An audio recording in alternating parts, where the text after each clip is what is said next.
Easton, you were talking about your relationship with Mason and Media Day. I was curious, was there like a moment in particular where you feel like you guys really kind of clicked, or like you start this whole like competition between you guys kind of started? Is there kind of a specific experience from the spring or something that you look back on? I don't know about. I think we compete every day, so there's a lot of times if we're in the same workout group or if we're doing a drill together, we're always saying like you know, I bet I get there first. I bet this. So I think we're just competing in every drill and making the most out of it together. What's it been like wearing the helmet, communication? It's been nice. There's a lot of pressure on your shoulders because you get the call first, so they're always looking to you. But as the Mike linebacker, that's the job you sign up for. How much different is that just as a added skill to your plate that you have to get used to? Like at first, was it kind of like weird? It was a little weird at first, but I think now I've grown a little more accustomed to it. So I get in the call first, so it makes me like play a little bit faster because I get the call and then I can look for adjustments, look for keys from the offense a little bit quicker than I would normally if I had to get the signal. How much is conveyed over that headset and that call? Is it a real quick thing, or is it a lot of information coming in each play? Not too much information. It's usually just the call, and then if Coach Lynn sees something in particular that he sees from the sideline, he'll tell me to relay it, or it might be something quick for me. Just look out for this, look out for that.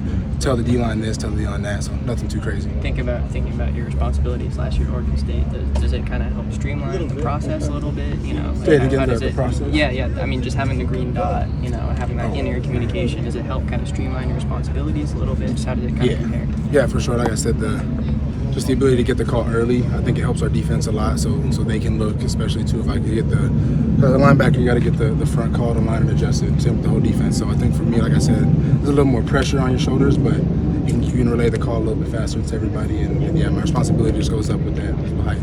Through the first few practices, who's impressed you? Someone that's taking a big leap in the spring that you noticed?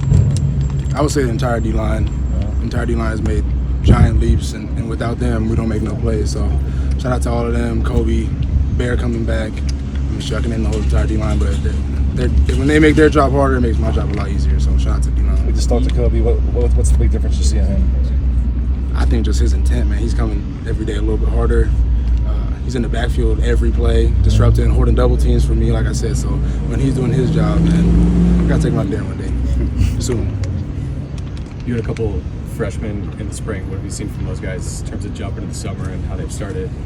I think they're growing. They're mental. Everything as a freshman. Most of these are the most probably talented freshmen I've ever seen personally. So for them, it's not of the physical aspect. For them, it's just mental. I think that's the same for everyone in the country coming into college.